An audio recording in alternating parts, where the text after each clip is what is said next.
today. Today is a celebration of womanhood. Happy Women's History Month, everybody. My name is Michaela. This is my channel. I'm a Black librarian in the Bay Area where I talk about working in a library and what it takes, the programs that I do, what I'm reading, my reading goals for the year, and I do book reviews over and over and over to let you know what I'm reading, hopefully get you inspired to read some of the things I'm reading, and we can pour into each other. I give you a review, you give me some in the comments. But yes, go buy Black Librarian on all platforms. Thank you for joining me today. We are going to be talking about the Angela Davis and her biography. I have finally finished it. And you know what? We're going to have a song of the week, all of these things, but we don't have to wait anymore. We might as well just do what we do all the time. Let's get into it. Shh, we're in a library. So my excitement for this read stems from the reality that it took me all of February to finish. And I don't think that I understood the challenge of reading nonfiction, and not even the challenge, but just the focus that you have to keep to really take in what the author is telling, especially when it's coming from someone who's telling their own story. And in this case, when I was listening to the audiobook, I was so pleasantly surprised that Angela Davis was actually reading her own biography, but as she should, because these are her words. These are her words. This is her life. This is what she went through. And although I've heard her speak on an occasion at SF State when I was an undergrad, I never fully got her life story, growing up in Birmingham, Growing up in Birmingham, Alabama, you can just imagine what life was like. Being a young Black girl, not understanding why white people were superior, but coming from a family that was very pro-Black and never let them think less of themselves at any moment or any time. Her life was a journey. In part one, we start out where she's on the run from the FBI because they believe that she took part in the Marin County takeover that was done by Jonathan Jackson, brother of George Jackson of the Soledad brothers, a young man who wanted his brother to be free. And because they had a connection, they believed that she was involved with the planning of it, and the guns were registered to her name, or so they say, right?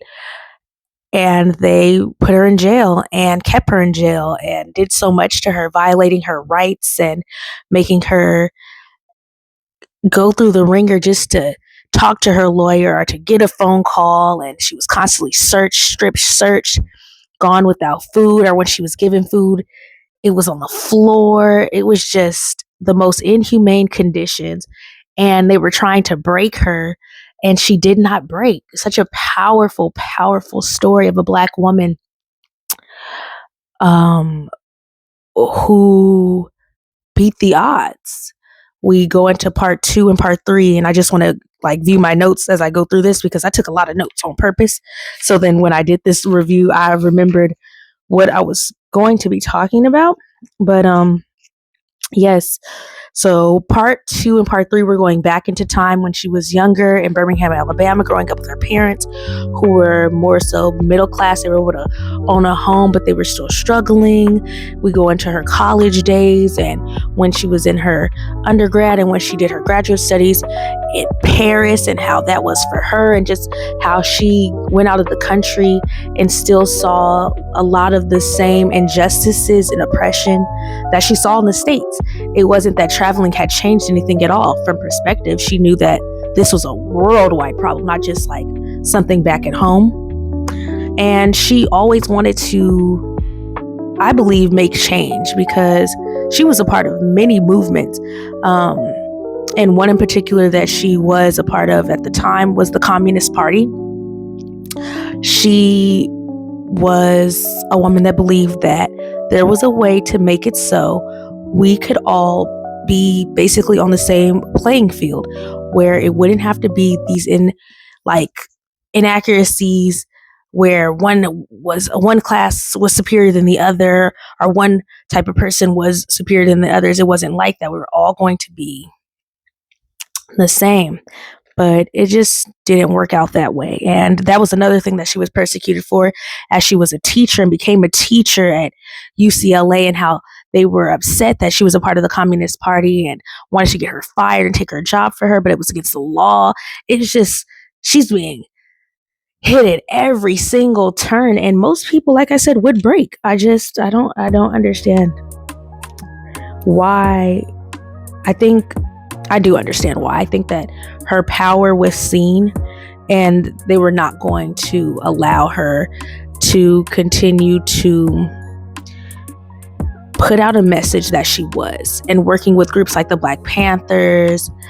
And that was also something that they weren't fond of, and trying to get men free from prison that weren't supposed to be there, and wanting safe conditions in jails. Like, this is not something that was heard of at the time. They weren't trying to push, they wanted reform. They wanted reform, and they were being challenged by it. And they were being challenged for it. But yes, this is the 1970s. So, when they're charging her with these things, they're saying it was because it was a crime of passion that she gave those men those guns to go into that courthouse and take it over, because she was in love with George Jackson and would do anything to make sure he was free. And it's crazy that that's all they could come up with, that a crime of passion, that there was nothing else, that they minimized it to that low. And that's really why they lost, because they generalized her based on like a mindset that women aren't capable of doing things of this caliber, that they fall to emotions, and that is like our ever ending Achilles heel. That is the reason why we do things and we get angry, and that's not the case. And how they were trying to seek the death penalty for her, capital punishment crime for this, like being charged with murder and conspiracy to commit murder. And it was crazy. Going through her jury selection and defending herself, mind blowing. I believe that this is a perfect read for Women's History Month. If you're looking for something to read, I give it a 10 out of 10 immediately, because it was such a powerful read, a powerful Black woman who is a political activist and known worldwide for the work that she's done and continues to do. She continues to teach today, and she continues to go and do speaking visits at different libraries or different schools. And it's a powerful journey, and one to say that you've lived through and made it through and won and still have your sanity, and you're still trying to push for a better day. I can't say anything more. I can say that it was a perfect read, and as a Black woman, it gets me inspired to do more in my community, in the work in libraries that I'm doing now. You just never know what you're capable of doing until you have to do it. And this is a thick read, honey. Those 300 pages or so, because it was about less than 400, but it felt like 500-600. Okay, let me tell you. But I feel like that's always with nonfiction. So if you're a fast reader, you'll probably get through this faster. I just take my time, because I'm taking it in, I'm taking notes, and I'm annotating, I'm highlighting. Well, I guess I highlighted more. Well, dang, where are the highlights at? Oh yes, look at it. I'm highlighting. As you can see, like, I'm going through it at my own pace. But yes. And to celebrate Women's History Month, I will be reading all women authors this month. I'm probably going to start, I said probably because I really need to finish my 3 YA reads that I have left. But I do want to read The Exes by Leah Darlington. I really want to read Leodora Darlington. The Exes, My Sister is a Serial Killer, they say is like a read-alike, and I love that book, and I'm hopeful that I love this one as well. I have not only a paperback version, but I have a this hardcover copy that I did an unboxing for a few weeks back, so I really need to get on this. And get on my fiction reads. My nonfiction read this month will be the Soledad brothers, because it was talked, they were referenced a lot in Angela Davis's book, and I wanted to learn more about their case, why they were actually put in jail, and just the conditions that they were living in the Soledad prison. So yes, look forward to that this month as well. But yes, oh my gosh, it's Women History Month. Let's make history. Let's make history. It's a great time to be a woman, even though in this political climate where they're trying to make us go back in time, where women have less rights than ever, we will not be stricken to those roles anymore. We are more than that as women. If we so choose to be mothers, we will. But if we choose not to, we don't want to. We don't have to. If we want to be wives, we will be wives. If we don't want to, we don't want to. If women want to go and have abortions, they should have the right to choose that. No man should have power over women into that way where we're stricken and we're supposed to be asking them for permission. Women have throughout time found ways to get things done without men's approval, and it won't stop. So yes, I just had to put that out there. Now, this week we will have a song of the week, because we didn't last week, because I did go to the Black Panther Museum.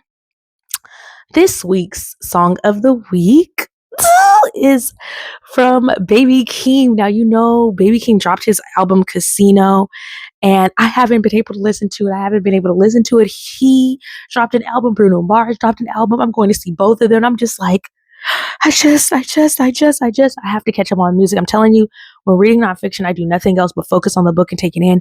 And I've been learning so much. So it's been a very, very good transition in reading, but Good Flirts by Baby Keem, Kendrick Lamar, and Momo Boyd. I am just getting information about her and her voice and her sultry singing. I love it.